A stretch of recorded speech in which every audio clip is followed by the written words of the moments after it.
Mtazamaji, huku mambo yakizidi kuharibika nchini, mgombea wa urais mwaka 2027 Bwana Fred Matiang'i ameweza kutangaza kujiuzulu. Na mtazamaji, tunaenda kuangazia ni kwa nini Fred Matiang'i ameweza kujiuzulu na hiyo inamaanisha nini katika safari yake ya siasa mwaka wa 2027. Karibu, hapa ni Tani Digital. Iwapo ni mara yako ya kwanza mtazamaji, jiunge nasi kwa kusubscribe. Mpenzi mtazamaji, fahamu kwamba kinyang'anyiro cha mwaka 2027 ni kigumu. Nikimaanisha ni kigumu mtazamaji, na maanisha walio katika kinyang'anyiro hicho ni mafahali. Nafahamu kwamba fahali wawili wakipigana, kinachoumia ni nyasi. Na nyasi mtazamaji ni wananchi. Siku hii ya leo, Bwana Gachagua akiandamana na Bi Martha Karua na Bwana Kalonzo walikuwa pale maeneo ya Emali, huku wakielekea katika maeneo ya Coast ili mtazamaji kuuza sera zao za kisiasa. Huyu ambaye ni Bwana Rigathi Gachagua akiwa chini na chama chake cha DCP anazidi kuhamasisha umma jinsi ambavyo wana sababu za kutompa Rais William Ruto kura za mwaka 2027. Mtazamaji, msemo wa one term huenda ukaweza kupenyeza, huku wataalam wa masuala ya kisiasa wakiweza kusema kwamba msemo huo umeweza kuvuma zaidi nchini. Fahamu kwamba Rigathi Gachagua akiwa pale katika maeneo ya Nairobi aliweza kusema kwamba Ruto ni one term, na hivyo basi atakuwa rais wa kwanza nchini kuweza kuongoza chini ya muhula mmoja. Na chama chake cha DCP akasema ndicho dawa ya Rais William Ruto ifikapo mwaka 2027. Siku baada ya nyingine mtazamaji, tunaona kwamba katika juma hili amekuwa pale katika maeneo ya Mount Kenya, maeneo ya Murang'a, maeneo ya Nyeri.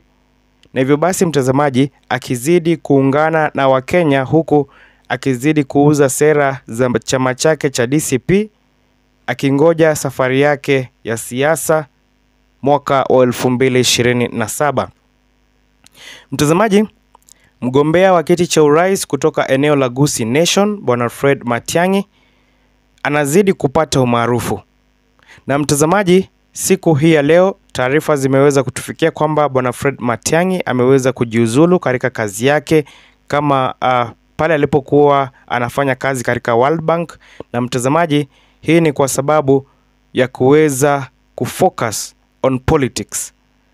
Na mtazamaji, nikisema kufocus ama kuweza kuangazia masuala ya kisiasa, na maanisha azma yake ama safari yake ya kuweza kuwania kiti cha urais mwaka wa 2027. Bwana Fred Matiang'i mwaka huu mwezi wa Mei aliweza kuja nchini na akapokelewa kwa shangwe na nderemo. Na mtazamaji, akasema waziwazi na kuweka azma yake ya kugombea urais mwaka 2027 waziwazi, na kusema kwamba atakuwa kwenye kinyang'anyiro. Na mtazamaji, mbinu anazozitumia Bwana Fred Matiang'i huenda mtazamaji zikamweka kileleni ifikapo mwaka 2027. Fahamu kwamba mtazamaji, kama kuna kiongozi ambaye aliweza kutangaza azma yake na ikaweza kupokelewa kwa moyo ambao ni wa furaha na bashasha, ni Bwana Fred Matiang'i. No lie. Na mtazamaji, Bwana Gachagua pia anaonekana kuwa ameogopa. Habari ambazo zinatufikia mtazamaji ni kwamba majuma matatu yanayokuja Bwana Fred Matiang'i atakuwa amewasili nchini akiwa chini ya mrengo wa Jubilee ili kuweza kuendeleza kampeni zake za mwaka 2027.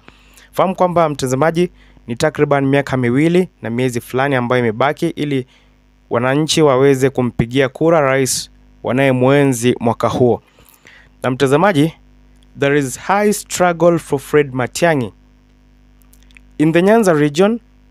Mtazamaji, tunaona kwamba Fred Matiang'i anaonekana kuzidi kupata umaarufu. The Kuria people love Fred Matiang'i so much. Na mtazamaji, mahala ambapo bwana Matiang'i hajaweza kukita kabisa ni katika the Luo Nation. Haijulikani wataweza kuungana na Raila Odinga. Nafahamu kwamba Raila Odinga yupo chini ya Rais William Ruto. Na mtazamaji, nina uhakika kwamba the Luo Nation won't vote for William Ruto coming 2027, and that's a fact. Fahamu kwamba mtazamaji, Raila Odinga amekuwa akipokea takriban 98% ya kura kutoka maeneo ya Nyanza. Lakini kwa muda huu mtazamaji, kura hizo zitamwendea Matiang'i, kwani kuna uhakika, there is very high possibility, kuna uwezekano mkubwa zaidi kwamba bwana Raila Odinga hatakuwa kwenye kinyang'anyiro, na mtazamaji atakuwa akimkampenia rafiki wake mpya Rais William Ruto. Na mtazamaji, Wakenya hawajafurahi mambo ambayo Rais William Ruto ameyafanya tangu mwaka 2022, na hivyo basi kura zitamwendea bwana Fred Matiang'i. Viongozi kutoka eneo la Mlima Kenya wapo nyuma ya Matiang'i. Alipokuja nchini tarehe 2 mwezi wa 5 mwaka 2025, aliweza kusema waziwazi kwamba yupo tayari kushirikiana na wananchi ili kuweza kuleta maendeleo. Na mtazamaji, anapomaanisha hivyo ni kweli. Fahamu kwamba mtazamaji, kabla ya bwana Fred Matiang'i kuweza kusema ama kuweza kutangaza azma yake ya kuwania urais, tunafahamu kwamba alikuwa mojawapo ya ministers, cabinet secretaries. Na mtazamaji, aliweza kufanya kazi chini ya kitengo cha elimu na usalama.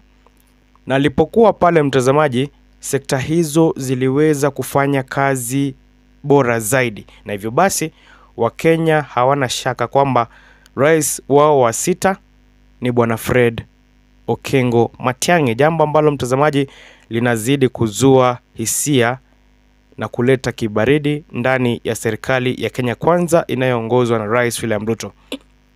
Kwa upande mwingine, Rigathi Gachagua aliweza kusema waziwazi kwamba yupo tayari kuweza kushirikiana na bwana Matiang'i ili kuweza kuuza sera za chama chake, kuweza kumtoa Rais William Ruto ikiwa ni lengo lake.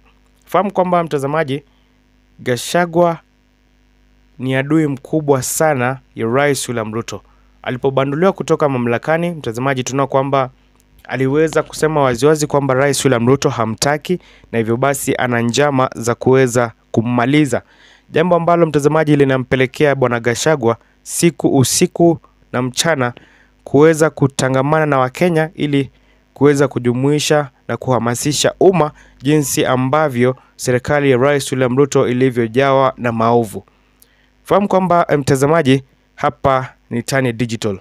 Tunakupa uchanganuzi wa kina masuala ya kisiasa. Cha muhimu, jiunge nasi kwa kusubscribe.